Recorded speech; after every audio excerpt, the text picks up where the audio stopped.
This session has been sponsored by Dainik Bhaskar. Thank you.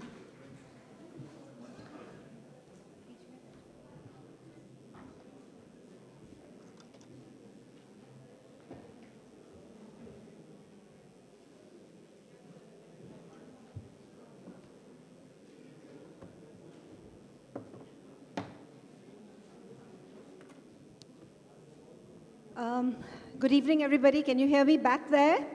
Is all okay? Thank you so much for being here with us on this session. One author is right now missing, but I think he's going to join us shortly. In the meanwhile, we'll start the session. You all know about Jallianwala Bagh. You all know that this was one of the most horrific massacres in the history of India's freedom struggle. It was also a very brutal massacre because it was well planned and unfortunately well executed. The figures differ. We will have a discussion on that as well during the course of this evening. So briefly, I have written a book which has been published, which is called Jallianwala Bagh 1919, The Real Story, in which I have put in a lot of documents which were available but possibly not used in the way I have done so in the book. There are also some documents and information that have never been published before, which are also in the book. Navtej with me is in the process of writing a novel on the same issue. And so therefore, he will look upon it in a very different way. Kim has also, the missing author, has also written a book from a very different perspective, because mine is written very, very firmly from the Indian perspective. So I will just say a few words about why I've written the kind of book I have written. And we will also take a peek into the future by referring to Navtej's planned book. And then afterwards, when Kim joins us, we'll find out a bit more about his book. Why did I choose to write on Jallianwala Bagh? And that is the question that I would ask each of the other panelists as well. The reason I chose to do so is, I don't know, some of you may be aware, I also run the world's, or rather I chair the trust that runs the world's only partition museum. And it's based in Amritsar.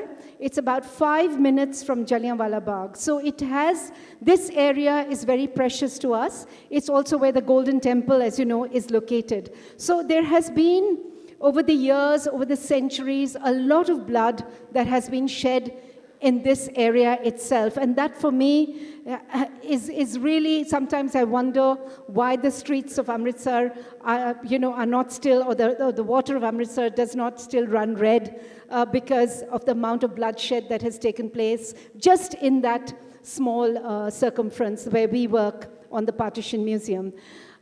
So when I started working on the museum, we found that there were certain photographs which were dated 1919, which had come to us. We didn't know we knew the source of the photographs, but we did not know why they depicted certain buildings, including the building in which we have the museum right now, which is a beautiful colonial structure called the Town Hall. And one particular photograph intrigued us. It was dated 1919. It was of the Town Hall, and it said this was burnt during the riots of April 1919.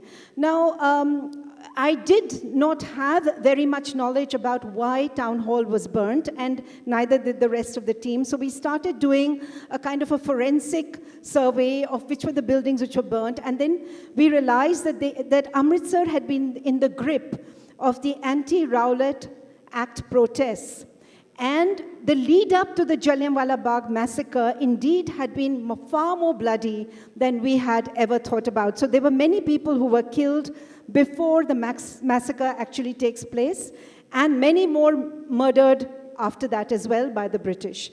So these were things which were revealed to us slowly as we went through document by document, archive by archive. And so we ended up with so much information that now we have a full-fledged exhibition which is running in some of the galleries of the Partition Museum, which had not been used thus far.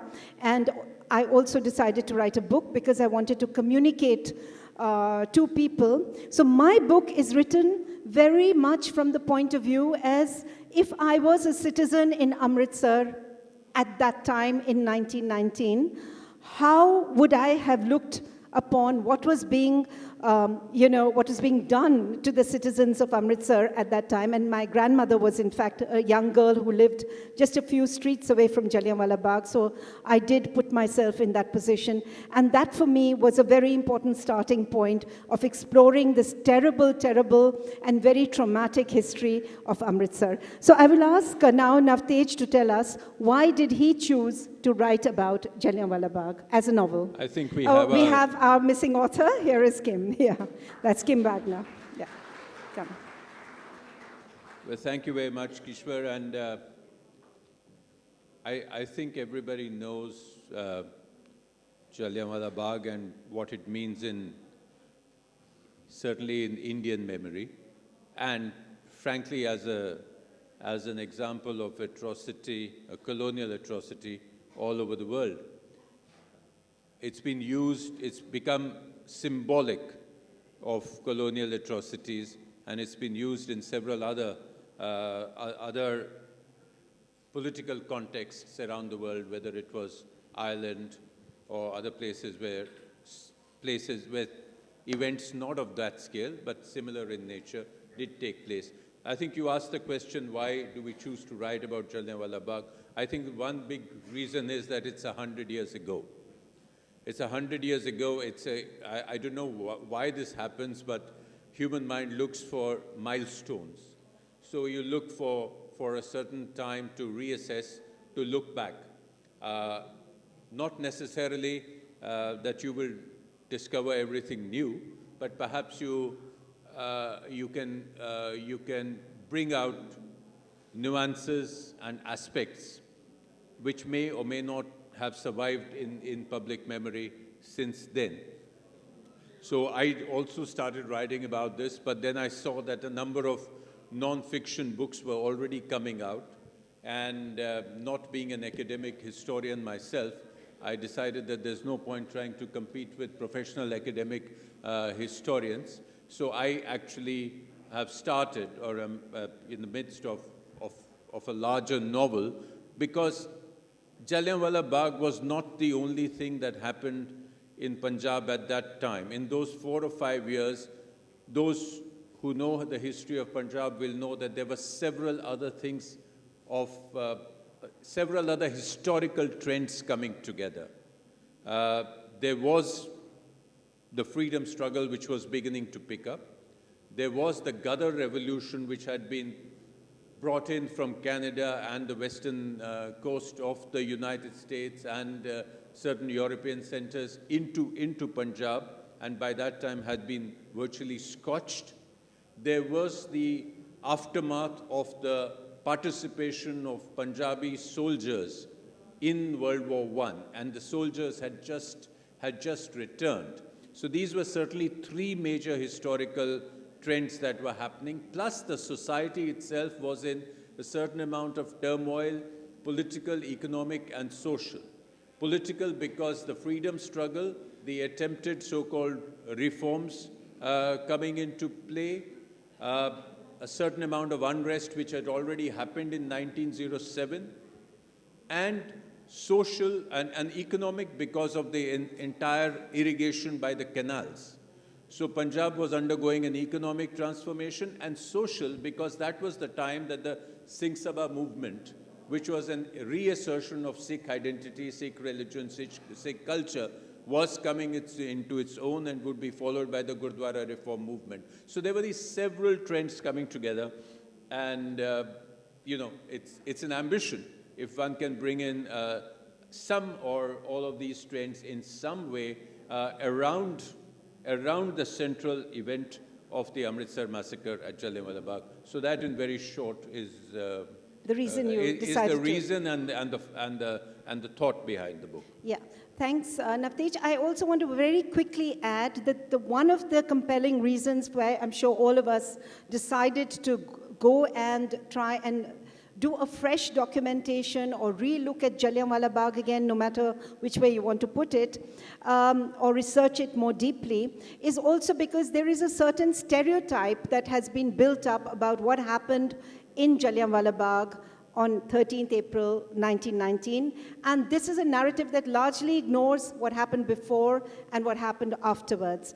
So as he said, there was a lot which was going on in Punjab, which was responsible for the unrest within the people, which led to the protests, which preceded the massacre at Jallianwala Bagh on 13th April. Most of you may be aware that Punjab was also in the midst of, as you said, some of the points you raised was the freedom struggle movement has also begun to show its head in a nascent form in Punjab and in Bengal, which is why the Rowlatt Act was brought in actually to suppress the people, and it was Gandhi's first major satyagrah, which people were participating in at that time. So we also have to remember that. But what are the stereotypes? So we also, in our book, certainly mine does, examine that why do we have this image that this was a very peaceful, people just went there to celebrate Baisakhi, and then this guy comes in and he spontaneously begins to fire, etc. It was actually very, very well planned. The whole massacre was very well planned from the side of the British. They had plenty of information about what was going to happen on 13th of April. Certainly the people who were gathered there were not there to just celebrate Baisakhi. They were there to show their, have another peaceful satyagrah and to ask for the release of certain individuals who had at that point put into detention by the British. But now that Kim has joined us, let me just ask him as well. He's got a book that's about to come out on Jallianwala Bagh. And so why was he so interested? Why were you interested, Kim, in writing this particular book? Thank you, and apologies for being late. They kept me in the press room, so I wasn't just dilly-dallying. I've been working so far in the 19th century, and most lately on 1857. And for me, 1919 and 1857 are closely linked in the sense that you can't, that's my argument, you can't make sense of what happens in 1919 without taking into consideration the legacies and the afterlives in many ways of 1857. So my take on the events of the 13th of April 1919 is that Dyer is responding to what he believes is a second mutiny, essentially. And one of the problems with the kind of stereotypical depiction that you've mentioned, we've all seen the depiction in Attenborough's Gandhi movie, is that there is no logic, there's no rhyme or reason to why this sort of stone-faced officer does what he does. The only way you can explain the massacre, or the way it's presented in that film, is simply callous racism or brutality, but there's no real explanation. And as a historian, I'm sort of obsessively interested in finding out why people did what they did. And I think the crux of the matter in many ways is that General Dyer thinks he is facing essentially a rebel army. He's sort of stepped into the Jallianwala Bagh. My interpretation is slightly different than Kishwar's, in the sense I don't think he knew what was happening. It wasn't carefully planned. But he is surprised, but also believes he has a chance to defeat the rebellion. The people who are there, some are there because of Baisakhi. There's a lot of villagers from outside. There is a political meeting going on. But those who are politically motivated and politically active are, while the British are looking back to 1857, Indian nationalists at the time are looking ahead to the expectations of future reforms, to, in a sense, reap the rewards of having supported the British during the First World War. So what we have is a clash of very, very different experiences, and it is in this mutual misunderstanding that we can find some kind of explanation, not justification, but explanation as to why this extreme violence takes place. Can I come in? Okay, so I think we're both going to jump in here, and to some extent, we, at least in my book, I would sort of firmly disagree with some of the points which you have raised, because my research and what I have found in terms of documentation shows a careful planning, shows that there was a reason to send out a message, shows that the people who were there was not a rebel army, and this Dyer knew all too well. But before I go into the details, perhaps you would like to say something. Well, certainly, Kishwar, I'd like to say something in response to what Kim has said. I think there's enough evidence to show that General Dyer was absolutely, I call him general because that's how he's known. He actually was only a colonel or a lieutenant colonel, and the rest was all fluff.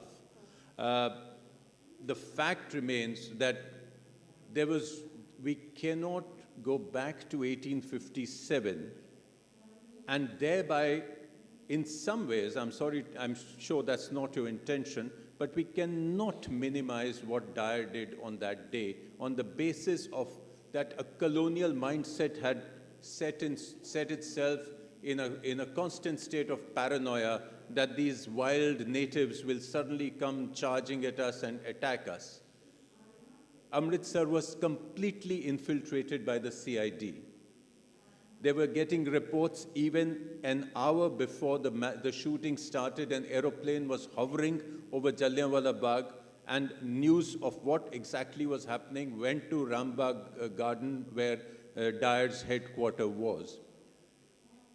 He, at best, called it a Danda Forge, which was their view of people with lathis. And neither on April 10 nor on April 13 did large amounts of people have even lathis with them, forget about a rebel army facing him. So if he did have that impression, it was born out of his own paranoia, out of his own personality, and of a very, very deep-rooted racism, for want of another word. So I would be very careful of minimizing that in any historical context, because what happened in 1857 cuts both ways. Yes, there were riots, there was mutiny, but there was also the way the British dealt with it after that. I only want to take you back to Nicholson, what he did in Delhi. So I think we should, while I can understand that there was a paranoia in the idea of the Mem Sabs and the Sabs that, we are so few in number and suddenly we'll be taken over, I would be really careful of extending that to any minimization of Dyer. I'm sure that's not your intention. Can I just say, Yes. I don't see any attempt at minimizing. To explain is not to condone, and we absolutely have to make sense of the kind of violence. So I don't think that because Dyer believed there was I'm not making it up. It's the British administrators, not just Dyer, talking about the mutiny in April 1919. And I don't think it minimizes or takes anything away from the indisputable brutality, callousness, and racialized violence that Dyer enacts. But his actions make no sense if we look at the crowd at Jallianwala Bagh and how he perceives it. There's no way you can see this as a threatening force unless you have this paranoid mindset. Well, so I just want to jump in here because we do have actually a lot of information that brings home the fact that this was not just about Dyer. And I think the mistake we very often make when we tell the story of Jallianwala Bagh is that we put Dyer in the center of it as though he was the one who was actually, in a sense, calling the shots. There was the Lieutenant Governor, O'Dwyer, who actually had led up to that point a fairly brutal regime in Punjab. And this regime was in some ways connected also to the way that it was very clear in the way they would do recruitment, for example, in the army, which was through coercion, through bribery, through carrying out all kinds of quotas. There were quotas which he had set up for districts. And we talk about the soldiers who had gone and fought very bravely for the British during the First World War. But how were they recruited under O'Dwyer's instructions? That is, of course, on one side. Then, of course, as you mentioned, there were rising prices, there were rising taxes, there was also the food that was being taken away from Punjab in order to feed the British armies, etc. But I just want to say that it was O'Dwyer's last few months. Indeed, he was retiring around that time. He did not want to leave with Punjab in a state of what he called rebellion. It was not rebellion. And this is what, if you do a careful comparison of what happened in Punjab, I just want to give you very quickly a few instances because the rebellion, so-called, this was the Satyagrah movement which had begun through Gandhi's good offices, if you like to call it, against the Rowlatt Act.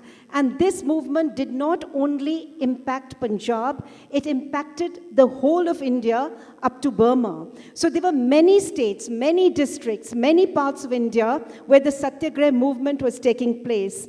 And this was not, in Amritsar, there was violence only because people were arrested unfairly, then shot unfairly. And in fact, this happened in Delhi. This happened in Ahmedabad as well. But nowhere did the British regime unleash this kind of violence as took place in Punjab. And nowhere did the governors, the lieutenant governors there, decide to defend themselves by saying, oh, this is a reminder of the mutiny. But let's also look back. What was the mutiny? The mutiny was from the army, for God's sake. These were ordinary people. These were not army soldiers in Jallianwala Bagh. These were the ordinary, and how do we know that? Fortunately, though the British did not do a proper head count, they did not even record the names of the people who were killed. Fortunately, we have eyewitness accounts which tell us these were just ordinary citizens. They were traders, they were booksellers, they were lawyers.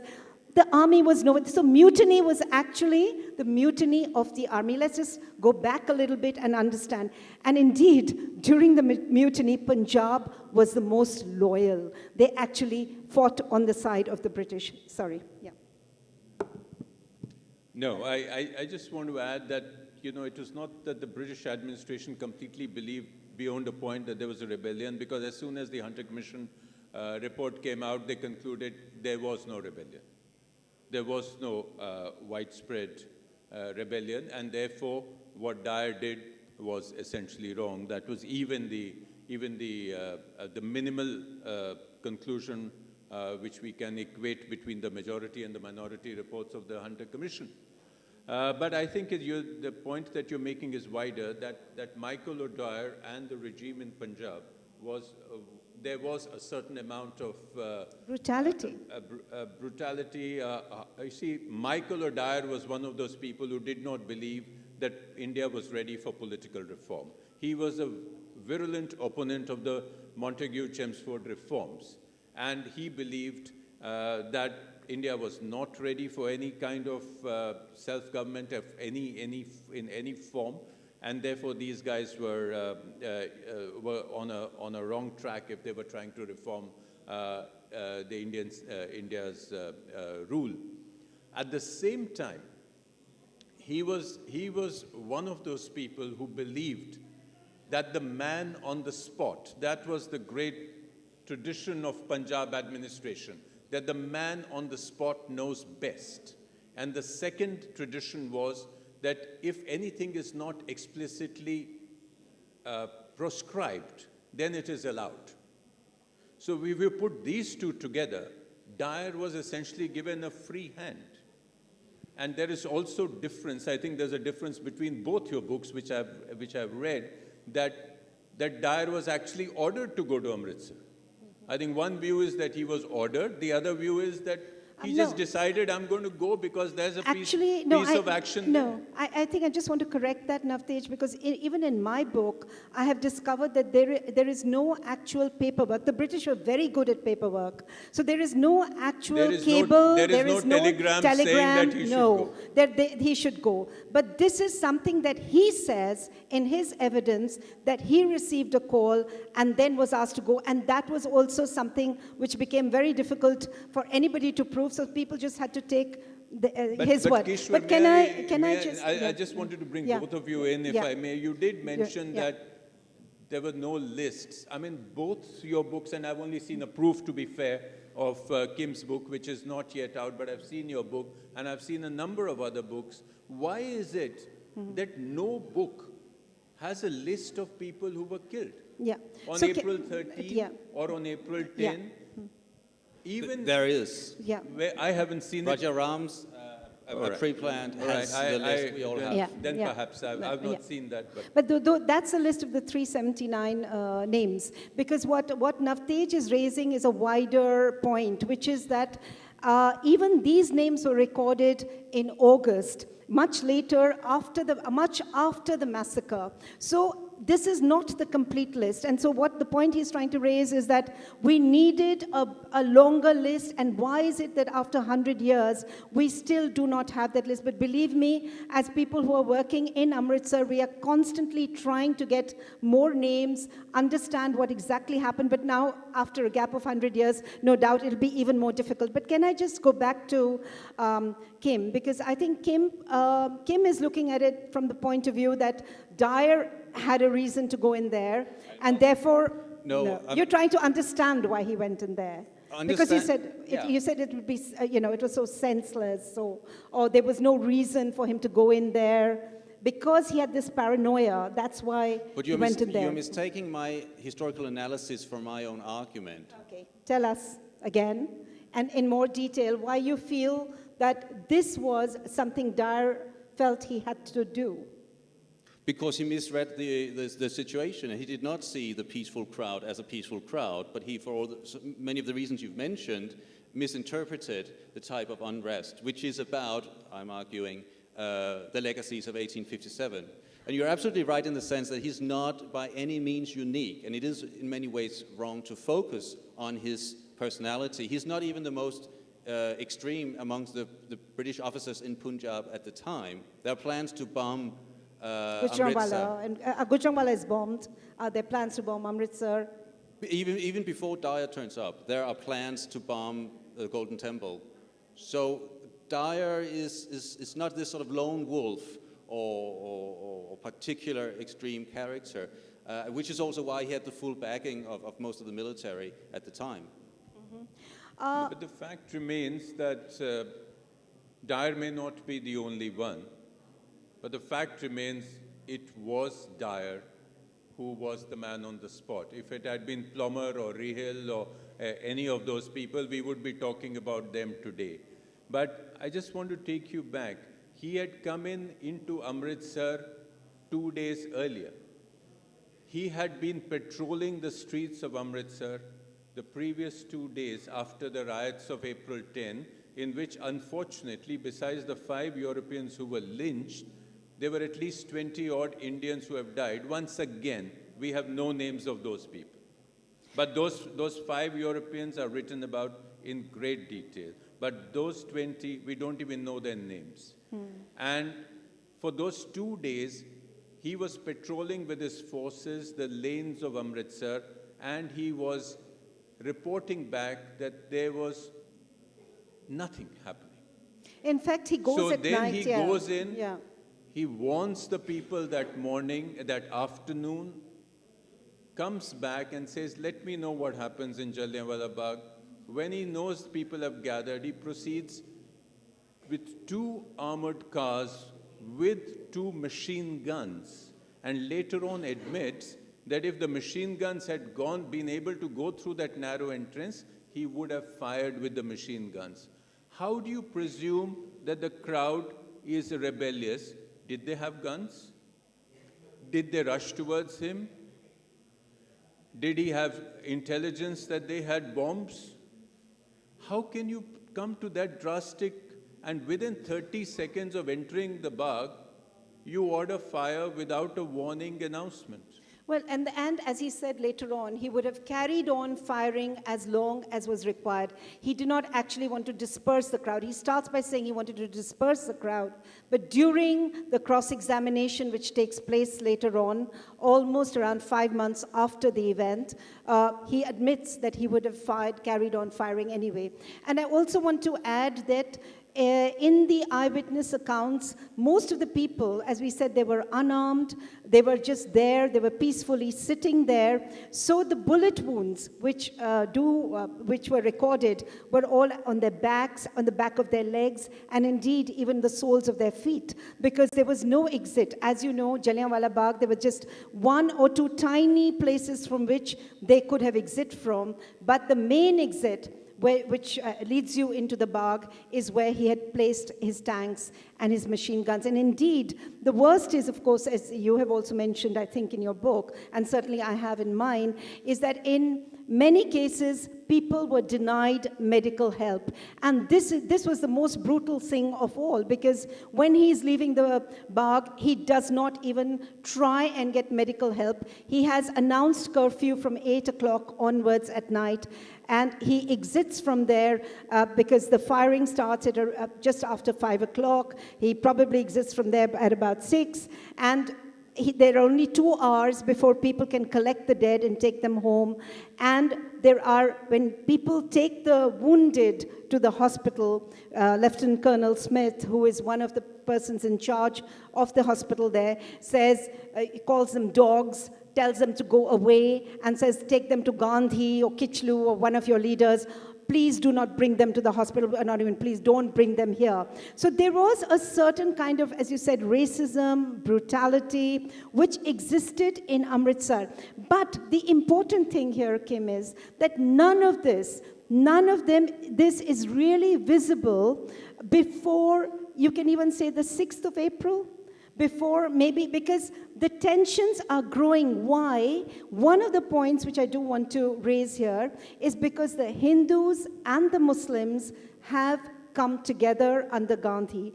And there are many reports which say that both of them are drinking from the same cup. There are reports that Hindus are going into mosques and Muslims are going into temples. There was a certain closeness, and certainly in my book I have quoted how even the police officers and people were really disconcerted. The deputy commissioner was disconcerted, the DC of Amritsar. He said he did not believe that this kind of closeness could be anything but political. Therefore, he felt that there had to be a political reason, even though he had no evidence for it, and everybody knew that Gandhi was leading the Satyagraha. How would you react to that? I mean, do you feel that there was any evidence to the contrary? No, I think you're quite right in the sense that there's a growing tension, and the British, they start the moment that Gandhi launches the Satyagraha movement. Even beginning of March, O'Dwyer orders the CID to keep a close tab on the political activists. There's shooting in Delhi on the 30th of March, and that sort of sets a precedent in terms of the British response and also in the perception of the protests, which are not seen as peaceful. So, you know, Hartal, boycott and strike, closing down the city, for the British is seen as an extremely aggressive action because it shuts down city, it shuts down government. It is obstructing colonial governance. Mm-hmm. And as you say, the Hindu-Muslim unity, which you see openly displayed, publicly displayed in the days up till 13th of April, are deeply disconcerting to the British, who again have this worry that there is some kind of conspiracy going on, and that the Hindu-Muslim unity is certainly not genuine, that there are people behind the scenes. It's never quite clear who it is, but who are manipulating things. If you read O'Dwyer's sort of threat assessment, it's completely nonsensical. It's talking about the Gada movement, he's talking about the Germans, it's... Afghanistan, just about everything. The Surgeon General, the Lieutenant... Dr. Smith, called it a Russian-German Bolshevik conspiracy. I mean, the poor people out And there. they're just ordinary people. But I do want to then bring to the fore the point that there is, for those of you who may know, that there was, as I said, the run-up to the 13th of April saw a lot of violence in Amritsar on the 10th of April. Why? Because Gandhi has already been arrested. And on the 10th, two major leaders, and this is very important because one is a Hindu, one is a Muslim, Saifuddin Kichlu and Dr. Satyapal, are tricked by the DC, called to his house, and then surreptitiously arrested and whisked away. This leads to a lot of restlessness in the people of Amritsar. They go to the DC's house with a faryad that, please release our people, instead of which they are subject to bullets and firing, following which as you've also recorded in your book and I have in mine, is that there are 5 Europeans who are killed and one woman molested and another almost molested. So on the basis of this, on the basis of the deaths of 5 Europeans, how much do you think the fear of the British lay? I mean, how responsible do you think were those 5 deaths? They absolutely trigger this sort of paranoia, but also extreme British reaction. This is the first time since 1857 that rioters have attacked Europeans and killed Europeans. Okay. But Of course, there's a revolutionary movement, there has been assassinations, but this is riots, and none of them are armed, of course. I mean, there's never a single shot. No, but then there are also about 20 Indians who are killed, No. Absolutely. And there is absolutely no mention, as Navtej has already said, of their names, who they were, how they were killed, and they killed in the firing. We do actually have records of a lot of the people. We have the 379 who were identified, who don't constitute the full number. That number is actually not a British underestimate. The British underestimate is 294. They very reluctantly increased it based on the records of the Seva Samiti, who collected and did the actual research parallel to the British investigation. So 379 is lower than the maximum number. That's in the Jallianwala Bagh. I'm talking about Jallianwala No, Bagh. I'm talking about on April 10th, when the peaceful, unarmed crowd is going to the DC's office and they're fired upon, and about 20 people are killed, 20 to 30, we don't even know how many. Then they're taken to the mosque. The bodies lie there for many hours. The next day, when they ask that funeral processions be conducted, the DC flatly refuses. And on the contrary, there is an army officer who is called in from Lahore with the strict instructions of firing on the funeral processions. So all this, and this is before the 13th of April, so there was already some sort of plan to teach the Indians a lesson that they absolutely cannot touch the body of a European or a white person, because if they do, they are going to be humiliated, killed, hanged, all sorts of things, made to crawl, all sorts of orders. What do you think? Well, I want to, and I think we probably need to take it to a broader level for the audience, rather than go into each and every detail. They're very complicated details. I just mentioned that I don't think you should draw a simple cause and effect that on April 10th, first 5 Europeans were killed. No. Then, so it was the other way around. It was the firing took place on the protesters. So the fact was that there was a precedent. But may I just take this a bit to a broader level? I'd love to hear your comments and Kim's and yours as to where do you see this in the run-up to the freedom movement? Do you think it fundamentally changed the course of the freedom movement?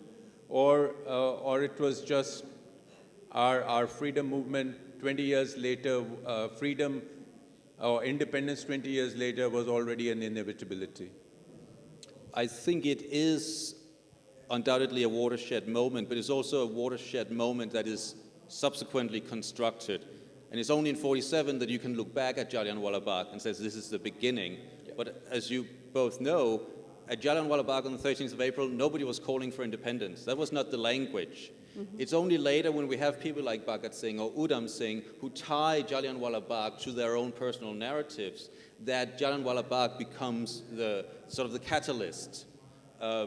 But part of No, that is I would later- disagree. Yeah. I would disagree with that only because, as you know, Gandhi was the biggest supporter of the British before that, before Jallianwala Bagh actually happened. But he, once he learned of the reality of what had happened during those 2 or 3 terrible months, so we also have to talk about the fact, and we must cover that, though it is a complicated story, which is why we do hope you will read all our books, is that after the massacre, there was martial law that was imposed upon Punjab. Many districts of Punjab were under martial law. And under martial law, the most terrible punishments were inflicted, particularly on the people of Amritsar. And they were made to crawl. You must have heard about the crawling lane. It's the most terrible and horrific incident ever, dreamt up by Dyer.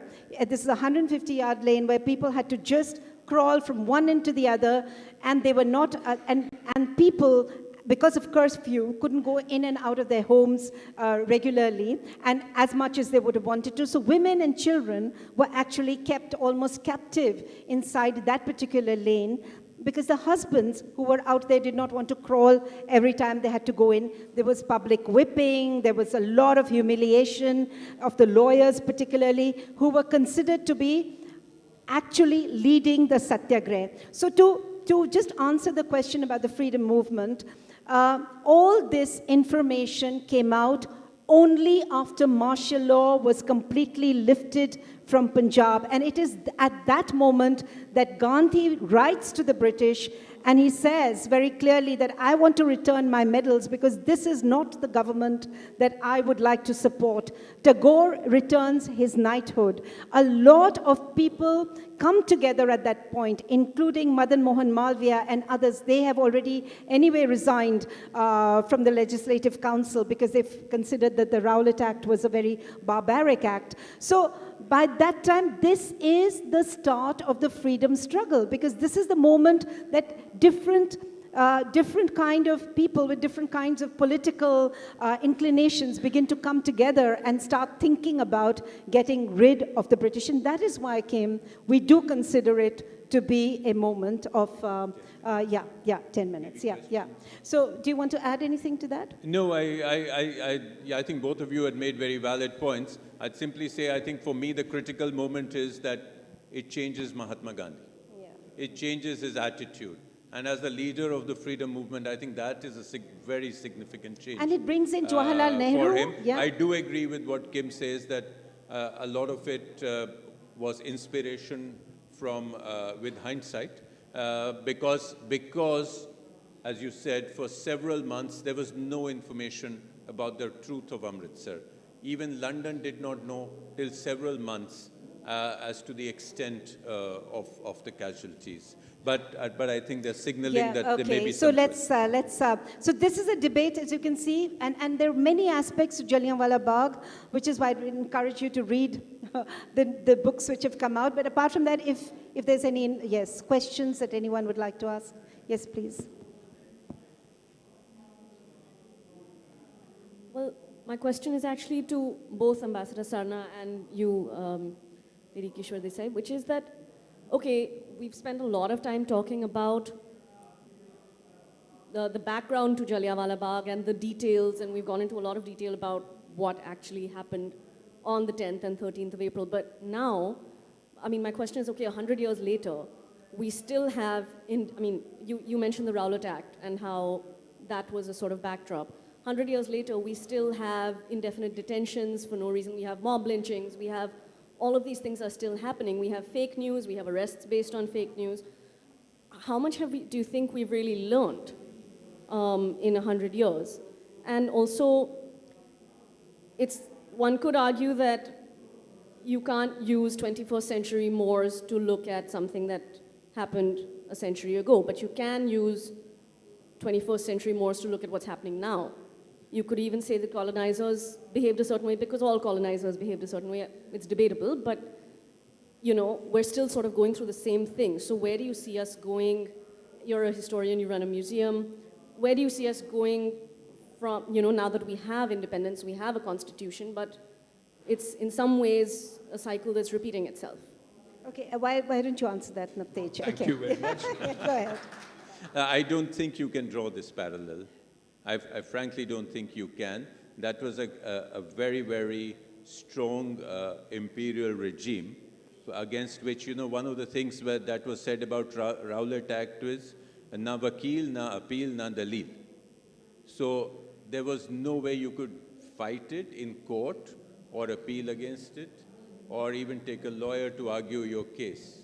I'm afraid today we are in a functional democracy, and you have several ways of protesting.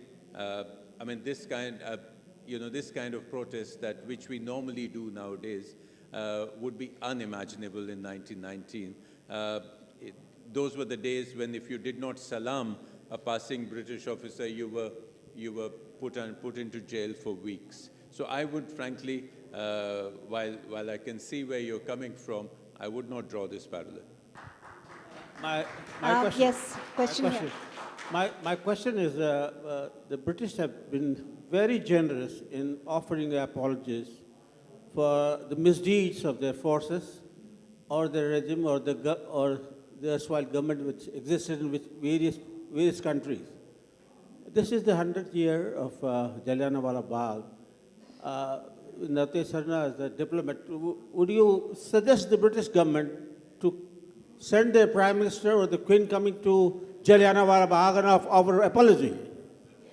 Can I just answer this one? Because there is an informal People's Committee. All of you are welcome to join it, through which we have already written to the UK Prime Minister to ask her, and Navtej is also part of that committee, so to ask her for an apology. We are also putting up exhibitions, not only in India, but also in the UK, because we feel that the people there need to be educated what exactly had happened at Jallianwala Bagh. That's also part of the centenary. We are also conducting a debate in the House of Lords in Westminster itself, because it was the House of Commons which had actually passed an injunction against Dyer, but it was the House of Lords which had exonerated him, so to speak, and he was sitting there and listening to. So the House of Lords is going to debate this again, and we do hope there's going to be a completely different outcome. But is there anything you want to add to it, Kim? Because this is also a universal, I mean, the history is a common history. It's all of ours, it's shared history. So how do you feel about it? If Britain was to apologize for anything in connection with the empire, surely the Amritsar massacre would be it. As a historian, however, and I'm neither British nor Indian, so I have no skin in this, but an apology could also provide a glass by which the British could say, well, we apologize, so stop talking about it, which is not actually what we want. An apology without a real reckoning with the past would have the opposite effect of what is intended.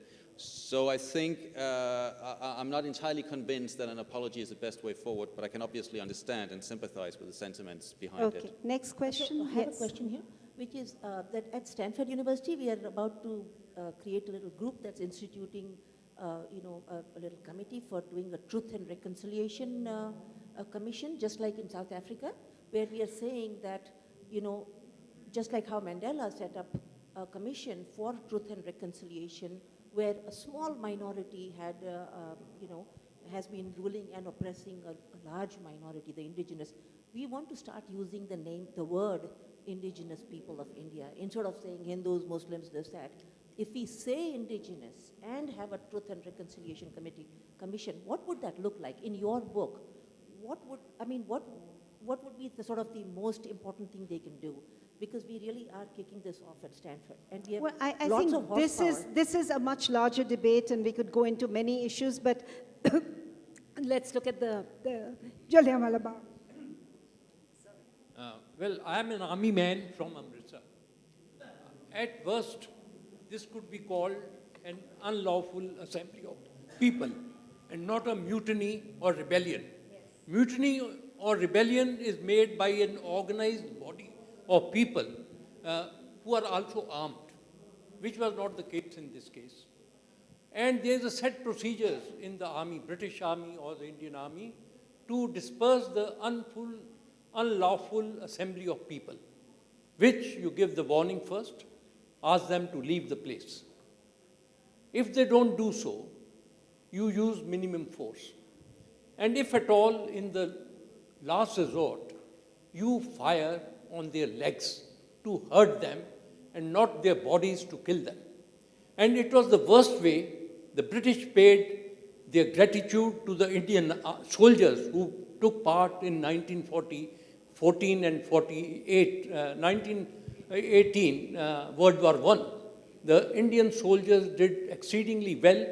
They were ill-armed, they were ill-clothed, but they shed their blood, they sacrificed their lives.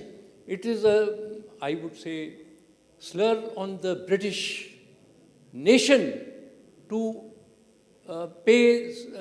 ill-treat the Indian soldiers and Punjabis in particular, who contributed both in World War I and World War II. The least the British government can come and in this centenary year of Jallianwala Bagh, come and apologize to the people of India and people of Punjab in particular. Okay, good. I mean, it's a good point you raised. Is there anybody else who wanted to ask a question? Or? Okay, so I think we've had a very, very good discussion, and thank you so much. We've touched upon many things. I thank my fellow panelists, and we do hope that you will read the book. And if there are any other points to debate, we are happy to carry on the conversation later on. Thank you so much.